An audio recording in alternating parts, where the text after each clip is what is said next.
Sin importar el tipo de música que interpretes o cuál sea tu instrumento musical, un músico siempre puede tener, o de hecho ha tenido, un mal día.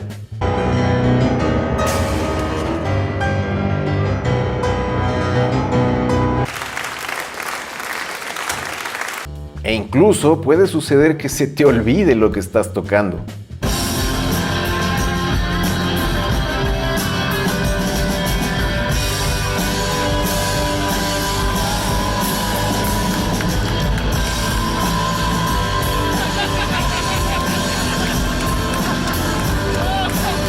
Y si alguna vez te subiste a un escenario a tocar, probablemente algo similar o incluso mucho peor pudo haberte pasado. La verdad es que todo músico toma un riesgo muy grande de equivocarse y fallar en algún sentido. Y créeme, no es una experiencia fácil de asimilar. Pero nada se compara con la humillación de quien pierde su propia voz en pleno concierto.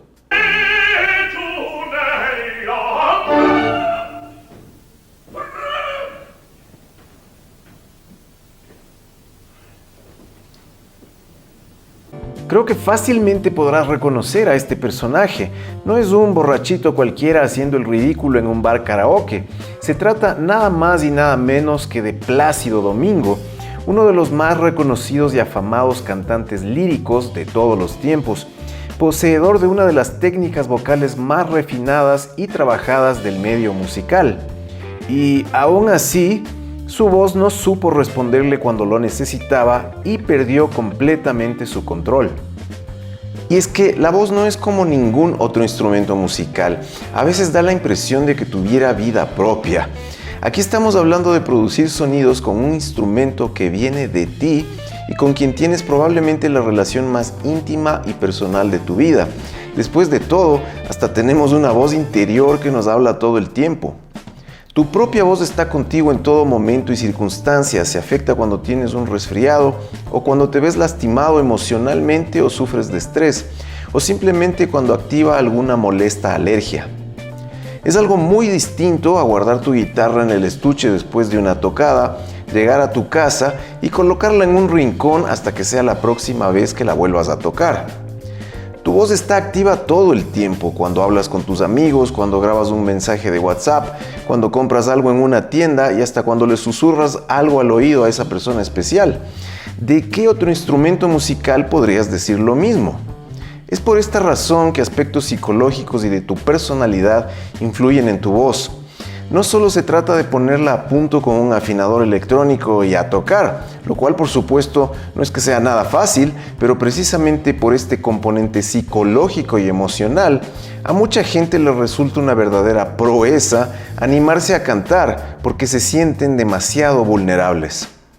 Utilizar su voz a veces les resulta simplemente demasiado personal o íntimo y es más común de lo que crees que haya personas que se sientan prácticamente desnudas al utilizar su voz para un simple video de YouTube o TikTok. ¿Por qué crees que tanta gente utiliza procesadores de voz, lo que en los buenos tiempos llamábamos loquendo? Ya ni te cuento ponerse a cantar y peor frente a otras personas.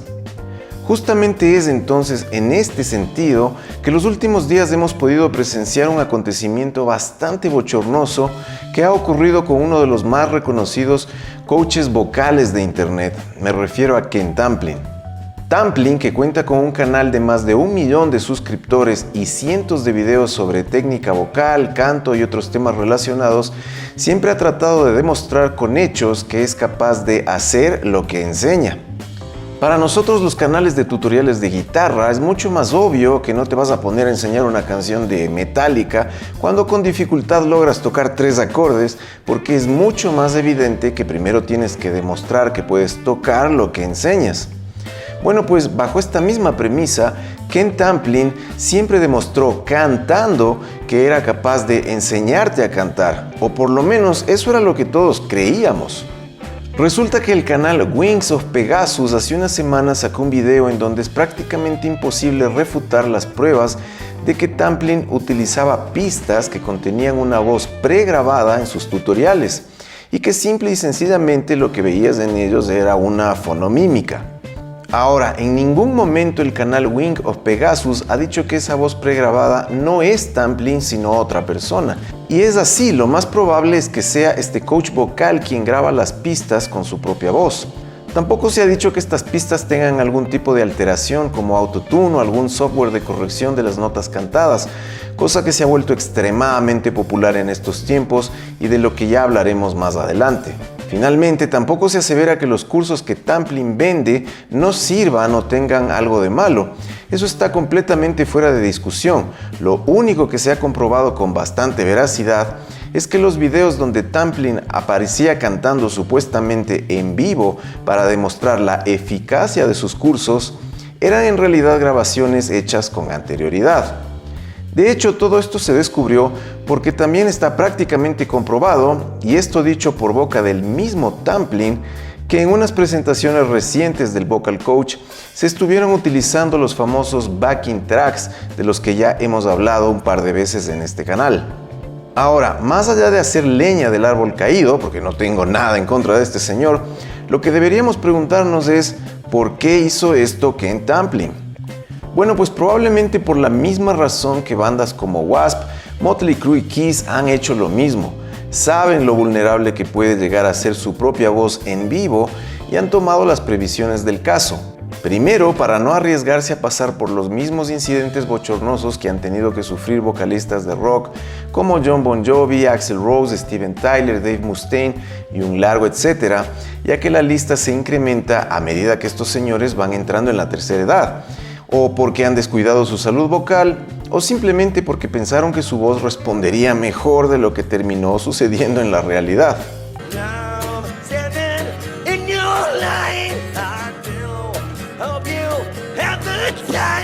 Y segundo, porque vivimos en un tiempo donde a los cantantes se les exige una perfección que la voz humana no es ni será nunca capaz de alcanzar, resultado de la innovación tecnológica en cuanto a la grabación en estudio. Y aquí no estoy hablando de esos cantantes que lo hacen tan mal que es mejor usar un software de corrección de voz como Autotune para ver si logran compensar su falta de habilidad vocal. Me refiero a que gente que siempre se ha destacado por tener una voz privilegiada como Celine Dion o Myles Kennedy, últimamente gracias al trabajo del canal de YouTube antes mencionado, se ha descubierto que de igual forma han utilizado software de corrección de las notas cantadas en sus grabaciones o presentaciones en vivo. Y en el caso de Myles Kennedy, sin siquiera aparentemente estar conscientes de que su productor musical lo hubiera estado usando. En estos tiempos tristemente parecería que todo lo que escuchamos, ya sea en una grabación o peor aún, hasta en vivo, está digitalmente arreglado para que esas pequeñas imperfecciones de la voz humana, que son absolutamente normales y hasta deseables, queden completamente anuladas con el propósito de conseguir una perfección artificial que no corresponde a la realidad. ¿Será entonces que esta vulnerabilidad de la voz humana de la que hablamos antes está siendo un dolor de cabeza con el que productores musicales, los mismos músicos y hasta los profesores de canto se han hartado de lidiar? ¿Es la voz humana un instrumento tan difícil de dominar y tener bajo control que nos estamos aproximando a una era donde cada vez vamos a sentirnos más incómodos con la voz humana real, y a punta de escuchar tanta música corregida en estudio y pulida hasta el cansancio de cualquier tipo de imperfección, lleguemos a preferir que las cosas sean así? Y es que si lo piensas, no valoramos a esos cantantes con los que dices, wow, canta tan bien en vivo que hasta parece que fuera el disco. Que por supuesto que los hay, pero son absolutamente excepcionales. El punto es que ahora ya ni siquiera vamos a saber si es de hecho el disco lo que estamos escuchando y ese cantante lo único que hace es mover sus labios. Hoy es muy difícil saber si estás yendo a un concierto a escuchar a un montón de gente actuando como si cantara o tocara sus instrumentos cuando tristemente no están haciendo ni lo uno ni lo otro. Yo sé que cuando empezaste a ver este video probablemente pensaste que te iba a hablar del piano, o quizás del violín o de la misma guitarra. Pero cuando tienes que inventar todo este teatro y parafernalia para disimular el hecho de que la voz es tan ridículamente compleja, estas palabras del compositor alemán Richard Strauss cobran mucho sentido. La voz humana es el instrumento más bello de todos, pero es el más difícil de tocar. Por supuesto, quiero saber tu opinión sobre todo este asunto. Déjamelo saber abajo en la caja de comentarios y conmigo será hasta una próxima oportunidad, mis queridos rockers.